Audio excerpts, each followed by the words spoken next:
그렇게 되면 창세기의 하나님이 나의 삶에 역사하시는 하나님으로 우리가 만나는 은혜를 우리가 경험하게 될 줄로 믿습니다. 그러다 보면 어느새 창세기 50장 마지막에 우리가 다다라 있을 겁니다.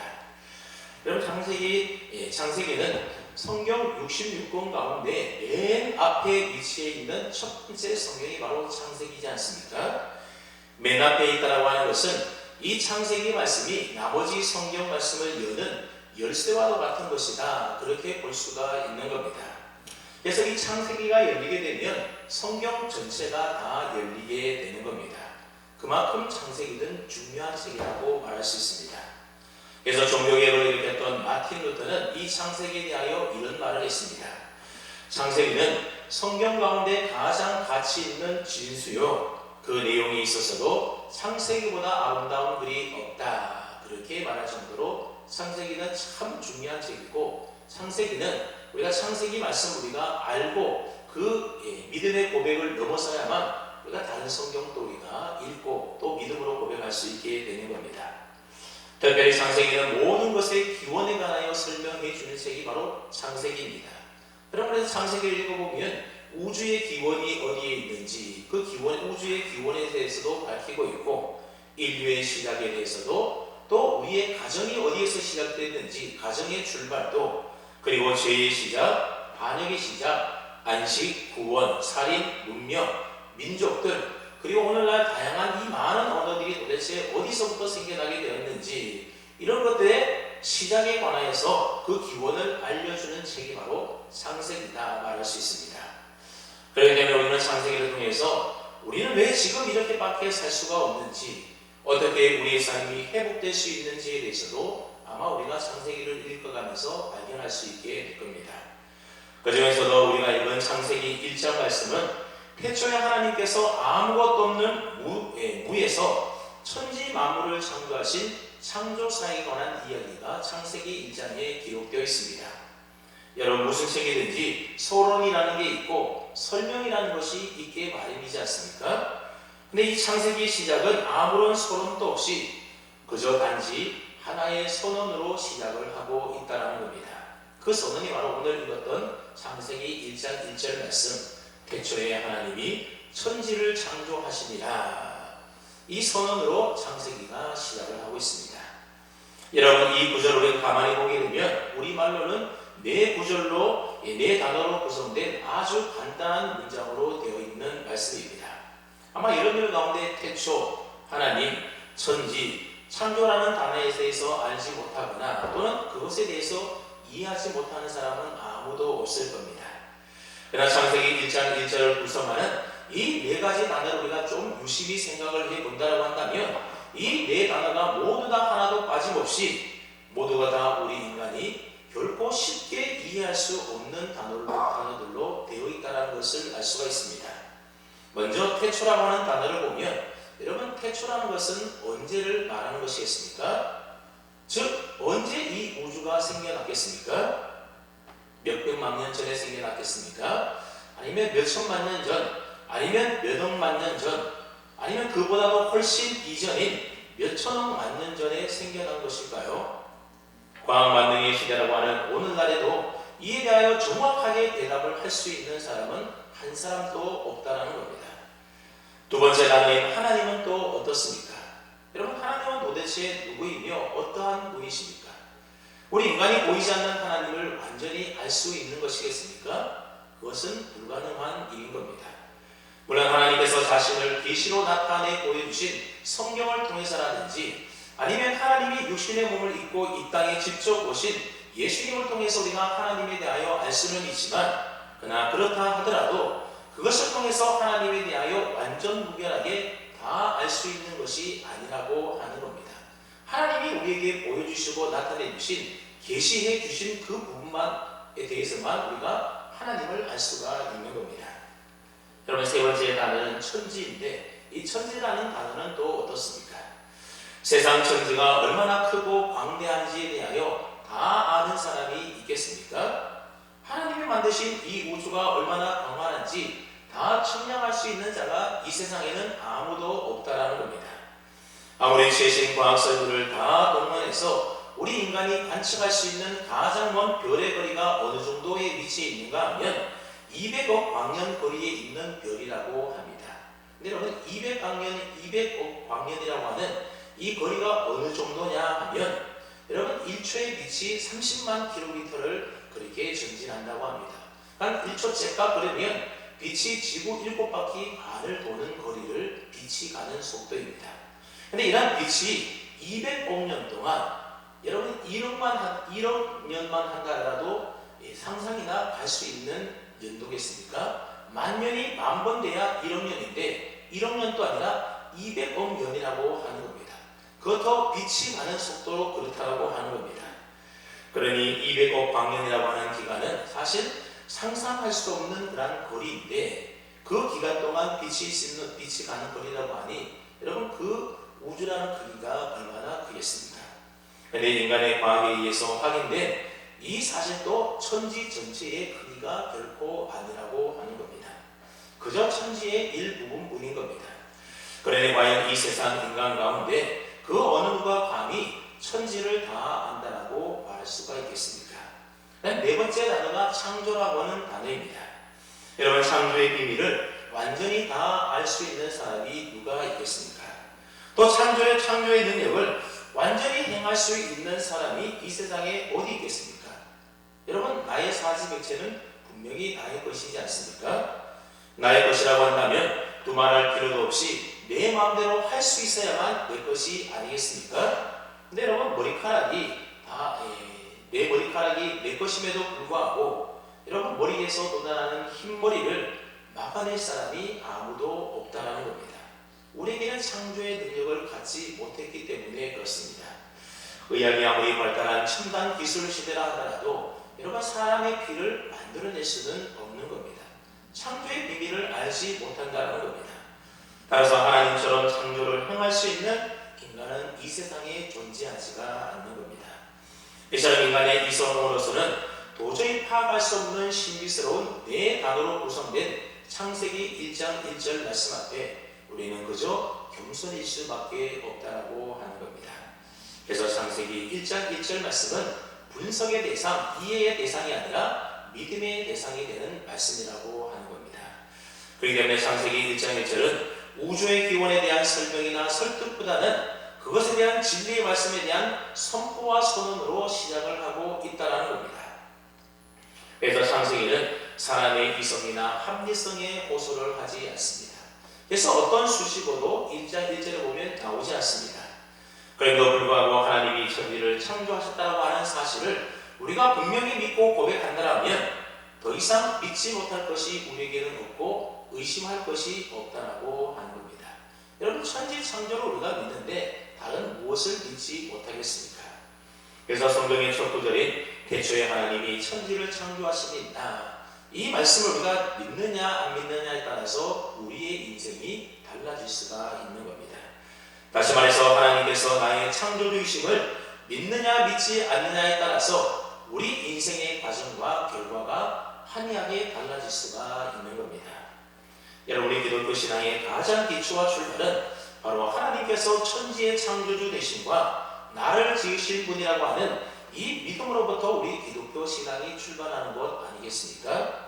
그래서 우리가 창세기를 읽으려면 성경 66권 하나님 말씀 전체를 우리가 읽으려면 가장 먼저 창세기 1장 1절 말씀, 즉 창세기 1절 2절 말씀을 통하여 내가 믿는 하나님이 천지를 지으시고 만드신 창조주 하나님이시다. 그리고 나를 지으신 나의 하나님이시다 라는 사실을 우리가 분명히 믿고 고백함으로 출발을 해야 하는 겁니다. 만약 우리가 창세기 1장 1절 말씀을 믿지 못한다고 한다면 이것은 창세기 1장 1절만 믿지 못하는 것이 아니라 성경 전체를 믿지 못하는 것과 똑같은 말인 것입니다.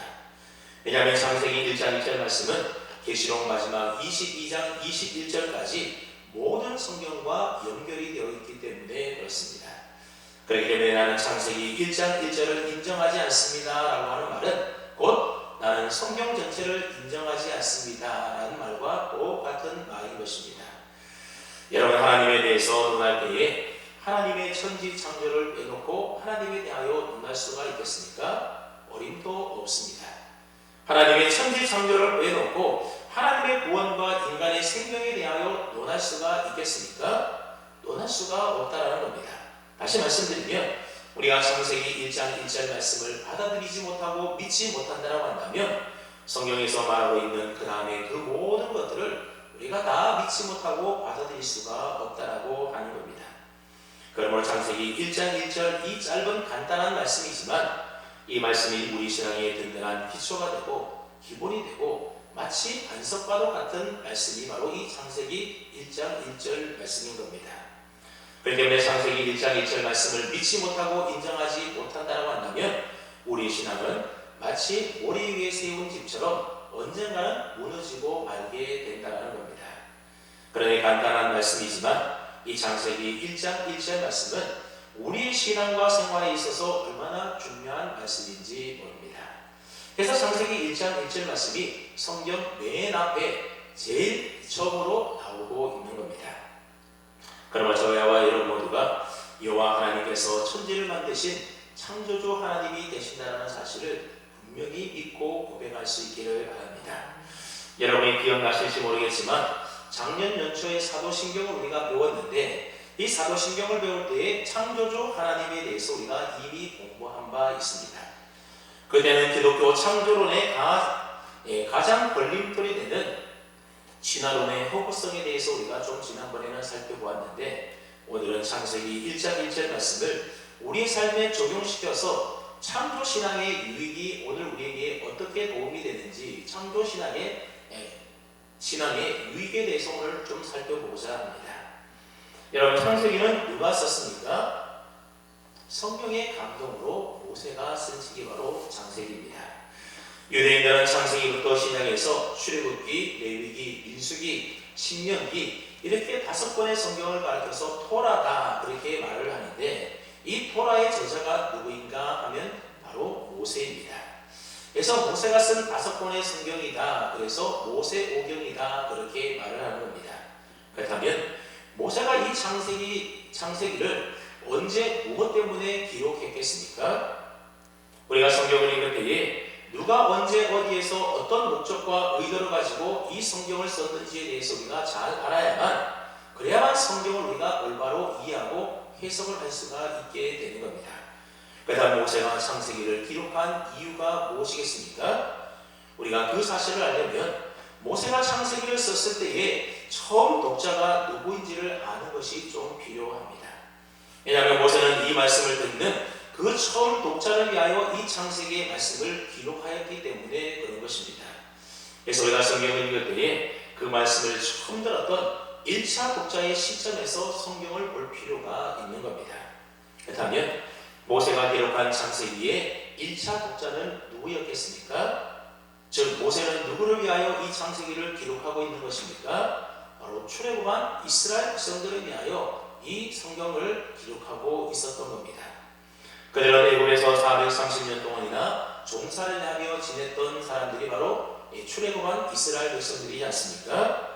근데 그들이 종살이했던 이 애굽이라고 하는 나라는 어떤 나라였습니까? 다신교의 나라였습니다. 그래서 애굽에는 얼마나 많은 신들이 있었는지 모릅니다. 태양신도 있었고 달신도 있고 별신도 있고 그리고 나일강도 신으로 믿었고 그리고 땅에 사는 수많은 짐승들을 그들은 다 신으로 섬기고 있었다는 겁니다. 그래서 그들에게는 송아지신도 있었고 또 코브라와 같은 뱀신도 있었고 딱정벌레도 그들은 신으로 섬겼고 나무신도 있고 온갖 신들이 다 존재하는 그런 애굽 나라에서 이스라엘 백성들은 자그마치 430년 동안 종살이를 하며 지냈던 겁니다. 여러분 예전에 우리나라도 일제강점기 때 36년 동안 일본의 식민지 지배를 받은 적이 있지 않습니까? 그때 일본에 의해서 우리나라 말이 사용되지 못하게 되었고 또 이름도 사람들이 창시 개명을 해서 우리나라 이름을 사용하지 못했습니다. 그러다 보니 우리도 모르는 사이에 36년의 세월 동안 일본의 사상에 많이 젖어 있었던 것이 사실입니다. 그래서 제가 어릴 때만 하더라도 도시락을 가리켜서 도시락이라 이렇게 말하지 않고 벤토다 그렇게 불렀고 젓가락은 와라바시라고 했고 가득이라는 말을 이빠이 그런 식으로 일본어를 참 많이 사용했던 것 같습니다. 왜냐하면 부모님들이 그런 말을 쓰니 그냥 자연스럽게 그렇게 그게 그 말인 줄 알고 그렇게 배웠던 겁니다.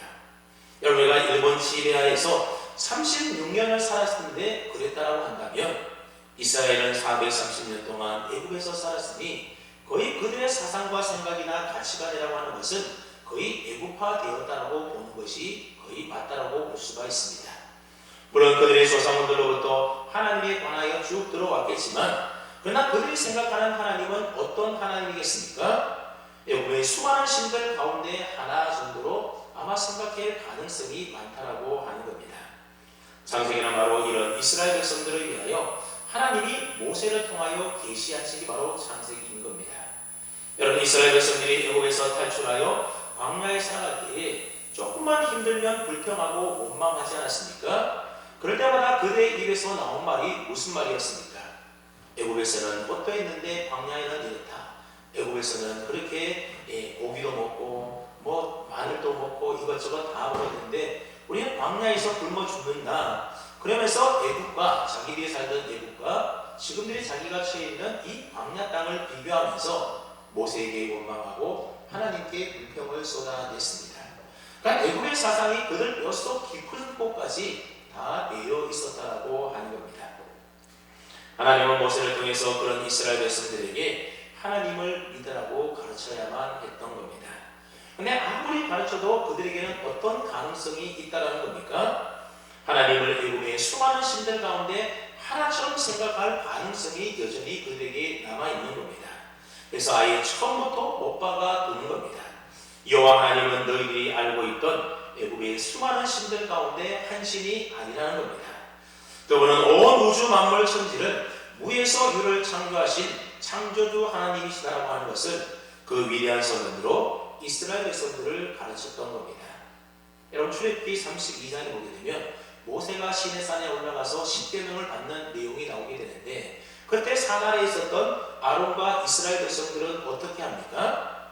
모세가 40일이 지나도 40일이 될 때까지 내려오지 않게 되자 모세가 죽은 줄로 생각하고 금송아지를 만들어 그 금송아지를 섬기게 됩니다.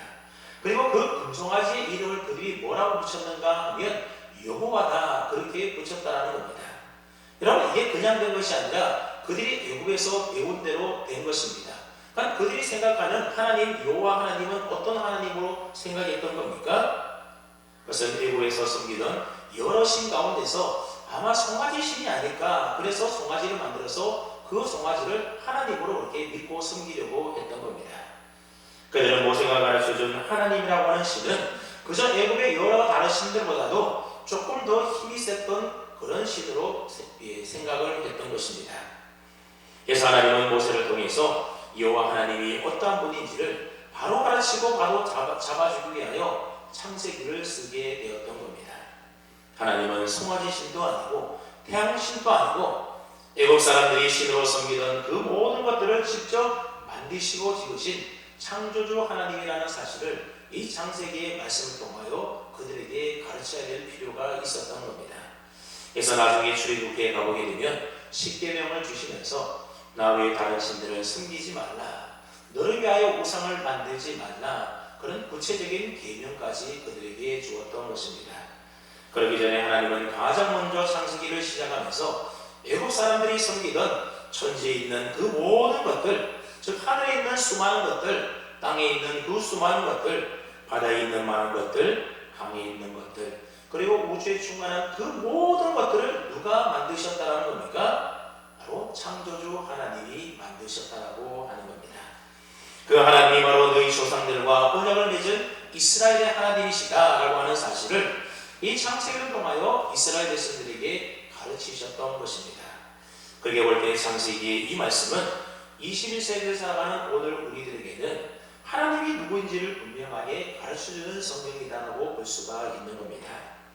여러분, 창세기라고 하는 것은 결코 창조의 비밀을 알려주기 위한 책이 창세기가 아닌 겁니다.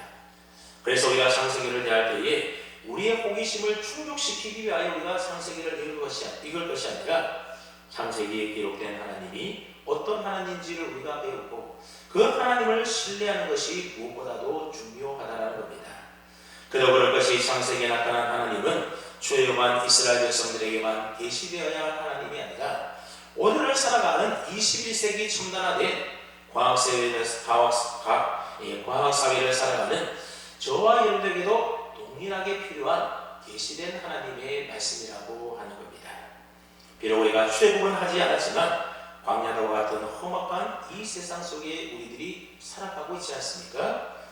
애굽의 신관, 애굽의 문화보다도 훨씬 더 맹렬한 포스트 모더니즘적인 가치관들이 오늘 우리의 가치관과 정신 가운데에 마치 융단 폭격처럼 쏟아져 내리고 있다고 하는 사실입니다. 여러분, 오늘 저와 여러분들이 살고 있는 이 포스트 모던 시대의 가장 큰 특징이 무엇입니까? 그것은 바로 다원주의라고 하는 겁니다. 이 다원주의가 뭔가 하면 다양성을 인정하고 다양한 의견을 존중하여서 각각의 독립성과 자율성을 최대로 존중해주자라고 하는 사상이 바로 다원주의입니다. 쉽게 말하면 너도 옳고 나도 옳고 너도 진리이고 나도 진리이고 너도 존중받아야 되고 나도 존중받아야 된다. 그럼 어떻게 보면 굉장히 평등하고 좋은 것 같지 않습니까? 그러나 실제로는 그렇지가 않다는 겁니다. 이런 다원주의 가치관 속의 사회 속에서는 잘못되고 거짓된 것도 진리와 똑같이 존중받을 수가 있기 때문에 사람들의 가치관에 파괴가 오게 된다는 겁니다. 뭔가 분명한 어느 것이 더 옳고 진리인 가치관이 세워져 있어야 되는데 이것도 옳고 저것도 옳다 보니 여러분 가치관이 분명해지지 않게 되는 겁니다. 여러분, 예전에는 동성연애자들이 시시하면서 남이 할까봐 다 두려워해서 몰래 그렇게 동성애를 했는데 여러분 지금은 어떻습니까? 아예 동성애 하는 것이 그냥 자연스러운 일이 되어버려서 학교에서도 학생들에게 동성애를 가르쳐야 된다 그렇게 얘기들 하고 아예 대놓고 노골적으로 축제를 벌이고 그런 일들을 하지 않습니까? 요즘은 그 사람들을 성소수자라고 해서 그들이 잘못됐다 그렇게 말하면 오히려 그들의 인권을 짓밟았다라고 해서 그들을 차별했다라고 하면서 오히려 역차별을 당하는 그러한 시대가 되어버렸습니다. 무슨 말입니까? 지금은 너도 옳고 나도 옳고 모두가 다 옳고 서로 존중받아야 된다고 하는 겁니다. 그게 다 다원주의적 가치관이 이 사회를 지배하고 있기 때문에 그런 것입니다. 그들도 옳다라는 겁니다. 여러분, 이런 다원주의 속에서 나온 것이 바로 종교 다원주의이지 않습니까? 천국으로 가는 길, 진리로 가는 길, 구원에 이르고 생명에 이르는 길은 오직 기독교 예수님에게만 있는 것이 아니라 다 다원화되어 있다고 하는 겁니다. 기독교만이 절대 진리가 아니고 절대 가치가 아니라는 겁니다. 그래서 불교에도 있고 이슬람에도 있고 무당과 같은 샤머니즘에도 구원이 있다. 너도 옳고 너도 진리고 너도 다 누구나 할 것 없이 다 진리다. 절대적인 가치다. 이게 다원주의라는 겁니다. 그래서 심지어 무교인 사람의 개인적인 신념을 우리 기독교에서 말하는 진리와 동일한 가치 선상에 놓고 다원화시켜 버린다라고 하는 겁니다. 우리가 믿는 절대 구원의 진리나 어떤 사람의 개통 철학이나 그 가치면에 있어서는 똑같다고 하는 것이 바로 다원주의가 되는 겁니다. 여러분, 오늘날 현대인들이 이런 생각과 이런 사상에 다 젖어 있다는 겁니다. 그러다 보니 오직 예수님만 진리로 믿고 예수님만 믿고 섬기려고 하는 오늘날 기독교가 세상 가운데서 어떻게 되겠습니까? 그래서 기독교를 세상 사람들이 다 너네만 옳냐, 너네만 진리냐, 그래서 기독교를 핍박하고 기독교를 미워하고 그러는 것입니다. 여러분, 이런 시대 속에서 창세기는 우리에게 무엇을 가르치겠습니까? 그것이 아니라고 단호하게 우리에게 가르쳐주고 있는 겁니다. 하나님이 이 세상 모든 것들을 창조하셨다고 가르치는 겁니다. 하나님만이 온 우주의 주인이라고 우리에게 가르쳐주고 있습니다.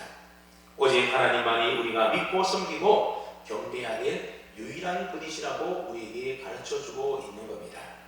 사람이든 피조물이든 세상의 그 어떤 존재이든 하나님께 순종하고 그분께 굴복해야지 하나님께 주시는 은혜 안에 있다라고 창세기는 우리에게 가르쳐주고 있는 겁니다.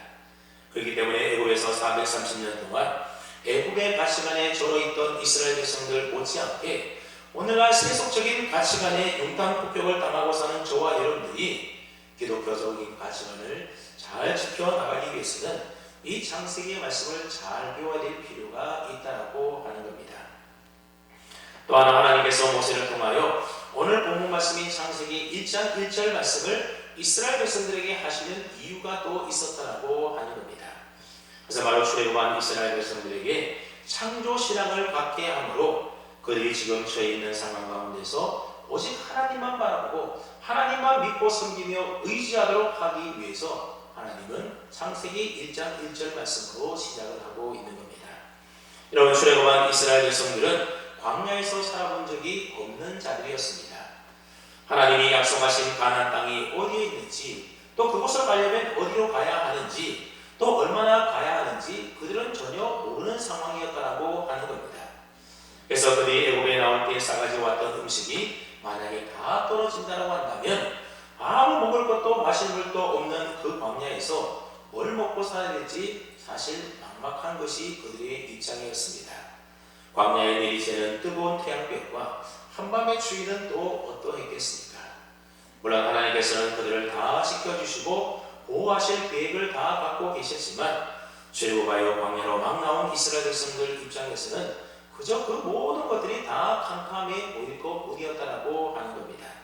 만약 도적대나 다른 이방민족이 그들 가운데 쳐들어온다고 한다면 아무런 무기도 없었던 이스라엘 백성들 입장에서는 그저 속수무책으로 죽임을 당할 수밖에 없는 상황이 광야에 있었던 그들의 상황이었습니다.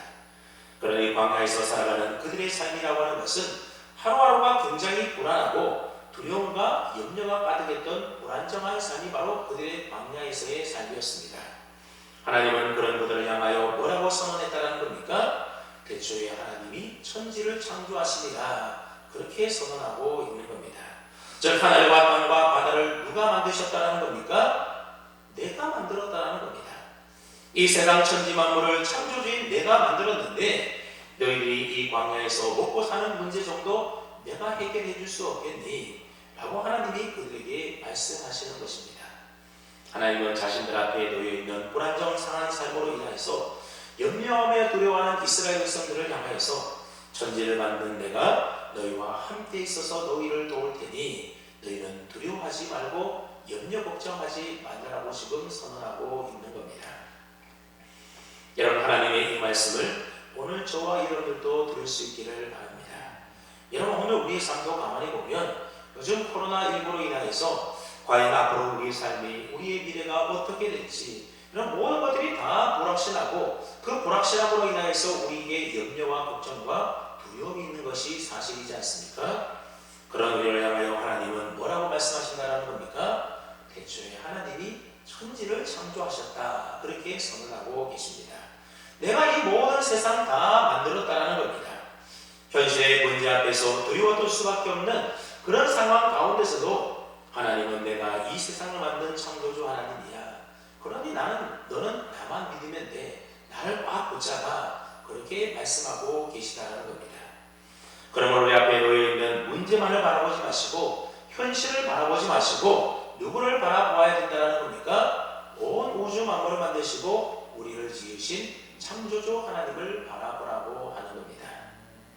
성경에 나오는 믿음의 사람들을 보면 현실의 문제를 바라보며 염려하며 두려워했던 사람들이 아니라 이 세상을 지으시고 만드신 창조주 하나님을 믿음의 눈으로 바라보면서 바라보았던 믿음의 사람이라는 사실을 우리가 잘 알 수가 있습니다. 특별히 시편에 보게 되면 어려운 경험과 위기의 상황 가운데서 쓴 많은 시편의 내용들이 바로 그런 내용들을 담고 있는 것을 보게 됩니다. 예를 들면 시편 89편 11절 말씀에 보면 시인이 이렇게 고백하는데, 우리 한번 시편 89편 11절 말씀을 앞에 있죠? 함께 읽어볼까요? 시작.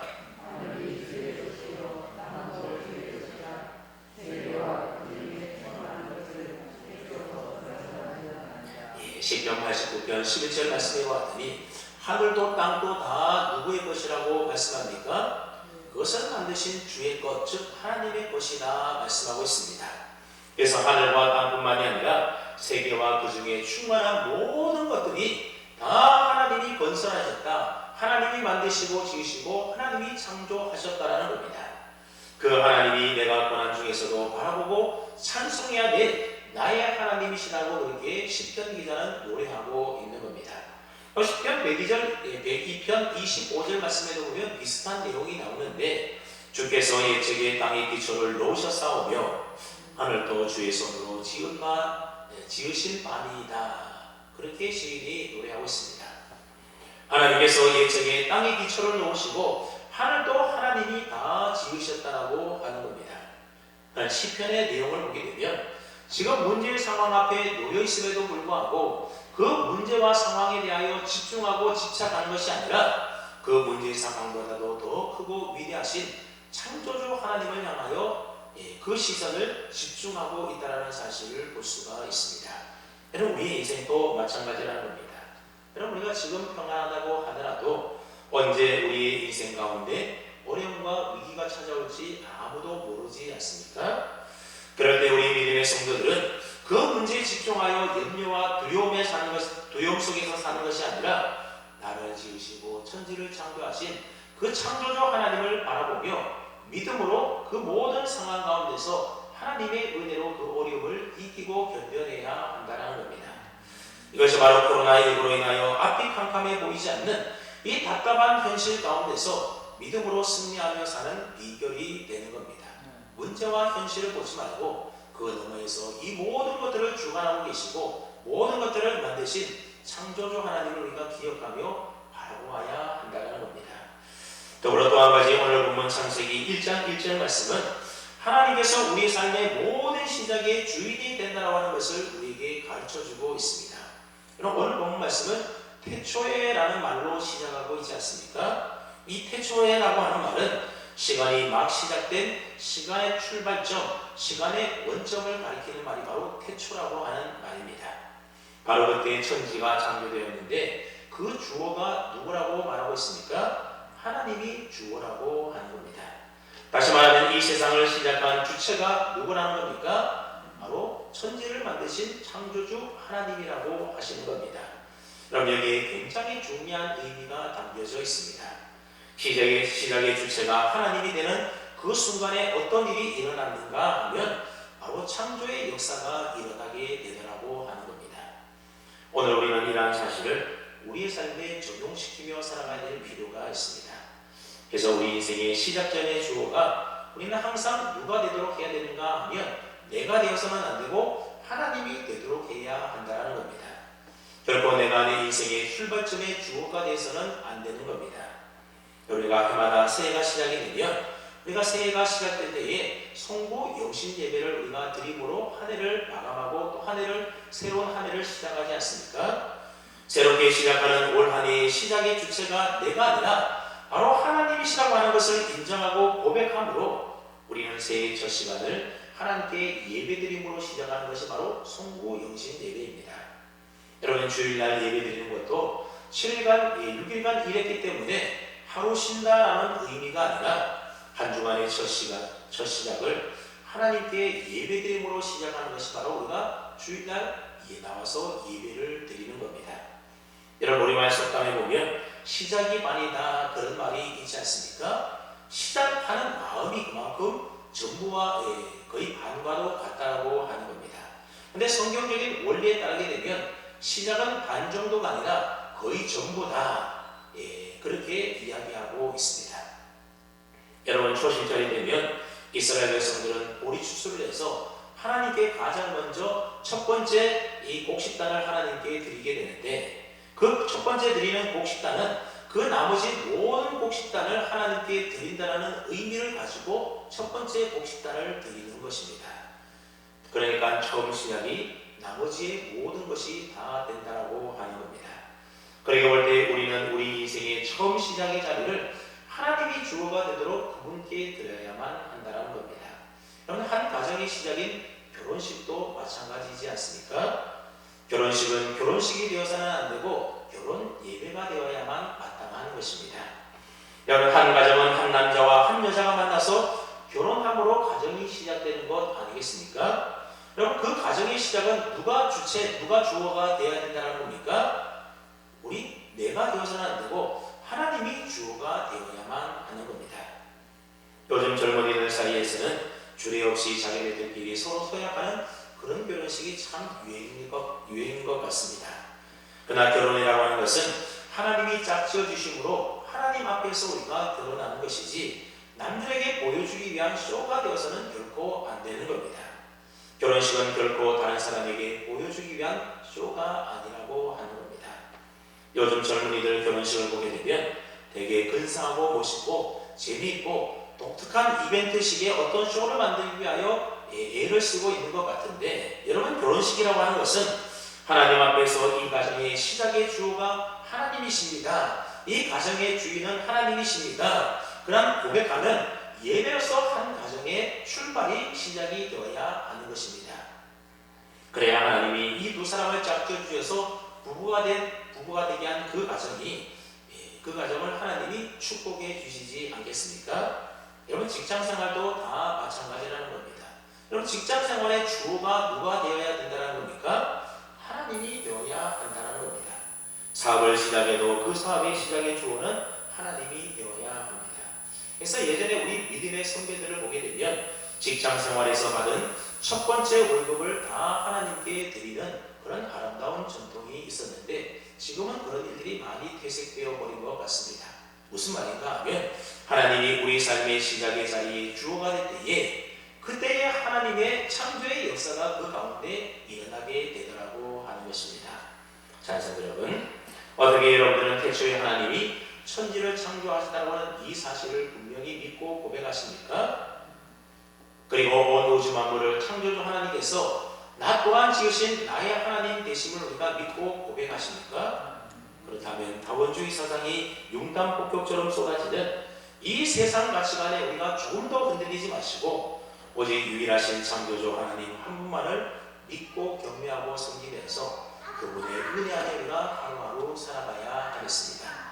그 하나님을 믿음에도 불구하고 출애굽한 이스라엘 백성들처럼 앞이 캄캄해서 미래가 보이지 않는 그런 두렵고 염려가 되는 상황 가운데 놓여 있다 하더라도, 그러나 현실 때문에 두려워하며 걱정하며 염려하는 것이 아니라 이 세상을 지으시고 만드신 창조주 하나님을 믿음의 눈으로 바라보면서 이기고 승리할 수 있기를 바랍니다.